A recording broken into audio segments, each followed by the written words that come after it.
Hello friends, ఈరోజు మనం ఈ వీడియోలో వచ్చేసి ఇఫ్ స్ట్రక్చర్ గురించి తెలుసుకుందాం. ఇఫ్ అంటే ఒకవేళ అంటాం కదా. ఇఫ్ని ఏ విధంగా ఉపయోగించి సెంటెన్సెస్ అనేది ఫామ్ చేసుకోవాలి, దాని గురించి మనం ఈరోజు ఈ వీడియోలో తెలుసుకుందాం. దీన్ని ఎక్కడెక్కడ యూజ్ చేస్తారంటే, ఫర్ ఎగ్జాంపుల్, నువ్వు అడిగితే నేను ఇస్తాను, నువ్వు ఒప్పుకుంటే నేను పెళ్లి చేసుకుంటాను, నువ్వు తింటే నేను తాగుతాను, అట్లా అంటారు చూసారా. నువ్వు ఆహ్వానిస్తే నేను వస్తాను, నువ్వు బాగా చదివితే మార్కులు వస్తాయి, నువ్వు పని చేస్తే నీకు జీతం వస్తుంది, అట్లా నువ్వు సినిమాల్లో నటిస్తే నీకు డబ్బులు వస్తాయి. ఇట్లా ఈ విధమైనటువంటి స్ట్రక్చర్ తోటి ఇది ఫామ్ అవుతుంది. కొంచెం లెంతీగా ఉంటుంది. చూడండి, ఫస్ట్ ఇఫ్ తోటి స్టార్ట్ అయ్యే స్ట్రక్చర్ చూడండి. ఫస్ట్ స్ట్రక్చర్ తోటి మనకు సగం అర్థం అయిపోవాలి. ఇఫ్ ప్లస్ స్ట్రక్చర్ చూడండి.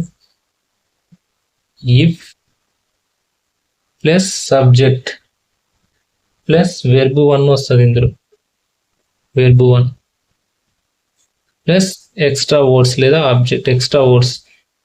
ఓకేనా, ఇది ఇంతటితో ఒక సబ్జెక్ట్ అయిపోతుంది. నెక్స్ట్ పార్ట్ మళ్ళీ సబ్జెక్ట్ ప్లస్ ఏమేమి వస్తాయి అంటే, ఇక్కడ విల్ అన్న రావచ్చు, కెన్ అన్న రావచ్చు, మే అన్న రావచ్చు, ఏదన్నా రాసుకోవచ్చు.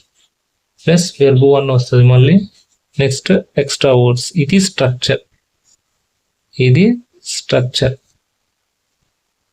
అర్థమైందా? ఇది ఇఫ్ స్ట్రక్చర్ ఎట్లా ఉంటుంది అంటే, ఫస్ట్ స్టార్టింగ్ ఇఫ్ అని ఉంటుంది, తర్వాత ఏమొస్తుంది సబ్జెక్ట్ అంటే ఏమున్నాయి మనకు, subject I, we, you, they, he, she, it ఏదైనా ఉపయోగించు. వెర్బ్ 1 అంటే లెర్న్, ఆస్క్, డ్రింక్, ఈట్ అట్లా.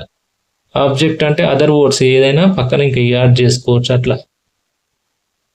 నెక్స్ట్ సబ్జెక్ట్, మళ్ళీ ఇది ఫామ్ అయిపోయింది. నెక్స్ట్ సబ్జెక్ట్ వస్తుంది, తర్వాత విల్, కెన్, మే ఏదైనా రావచ్చు. విల్ అన్న రావచ్చు, కెన్ అన్న, మే అన్న ఏదైనా ఉపయోగించుకోవచ్చు.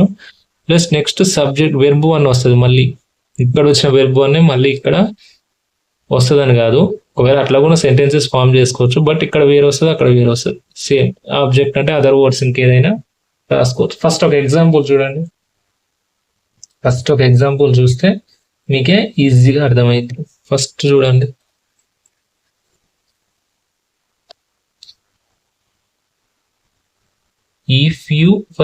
ఇఫ్ సబ్జెక్ట్ ఏంది, ఇక్కడ ఇఫ్ రాయాలి కదా. ఫస్ట్ ఇఫ్ ప్లస్ సబ్జెక్ట్ ఏం తీసుకుందాం, యు. ఇఫ్ యు వెర్బ్ 1 ఏం తీసుకుందాం, ఫర్ ఎగ్జాంపుల్ ఆస్క్ అనేది తీసుకున్నాం. ఇంకా ఎక్స్ట్రా వర్డ్స్ అంటే సరే మీ ఏదో ఒకటి అట్లా తీసుకున్నాం. నెక్స్ట్ చూడండి, మళ్ళీ సబ్జెక్ట్ ఐ, విల్, ఇంకొకటి వచ్చేసి give, I will give my book. ఇప్పుడు దీని అర్థం ఏంటంటే చూడండి, ఇంతవరకు అర్థం ఏంటంటే, నీవు అడిగితే, ఇఫ్ యు ఆస్క్ మీ అంటే నువ్వు అడిగితే, నువ్వు నన్ను అడిగితే,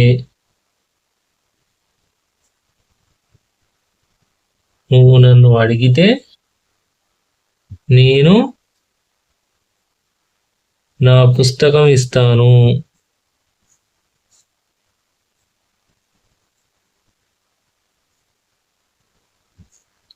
అర్థమైందా? నువ్వు నన్ను అడిగితే నేను నా పుస్తకం ఇస్తాను.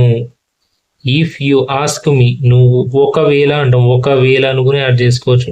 ఒకవేళ, ఇఫ్ అంటే ఒకవేళ నువ్వు నన్ను అడిగితే నేను నా పుస్తకం ఇస్తాను.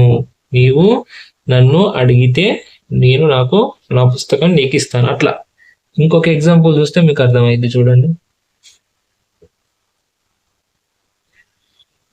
ఇంకొక ఎగ్జాంపుల్ చూస్తే మనకి ఈజీగా అర్థం. చూడండి, ఇంకో ఎగ్జాంపుల్ చూడండి. అతడు బాగా ఆడితే,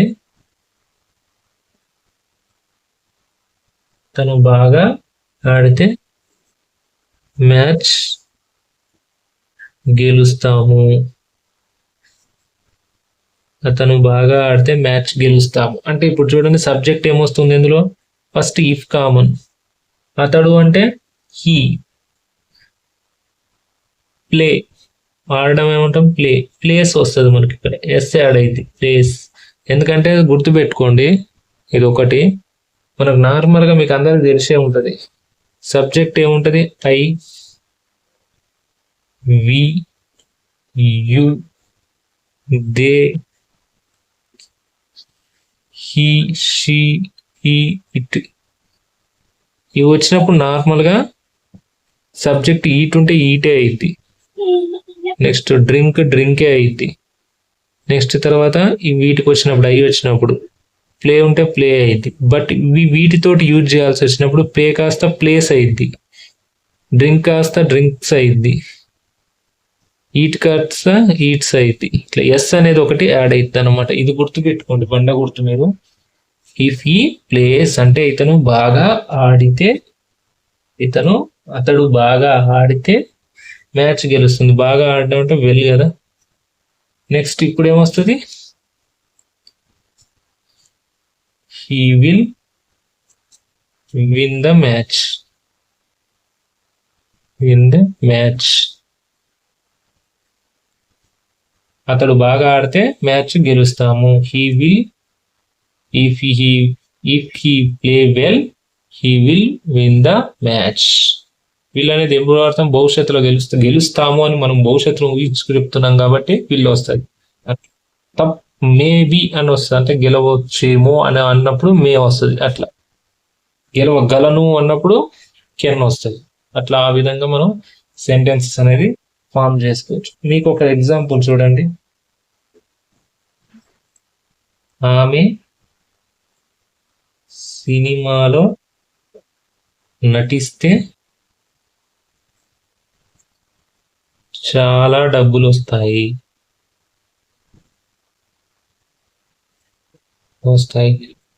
ఆమె సినిమాల్లో నటిస్తే చాలా డబ్బులు వస్తాయి. దీన్ని ఇంగ్లీష్లో ఏమంటారో మీరే కామెంట్ చేయండి. ఫస్ట్ కామెంట్ ఎవరు చేస్తారో ఆ కామెంట్లో అబ్బాయి అయితే అతడు కాడ అతని పేరు పెట్టి నెక్స్ట్ వీడియోలో మెన్షన్ చేస్తా.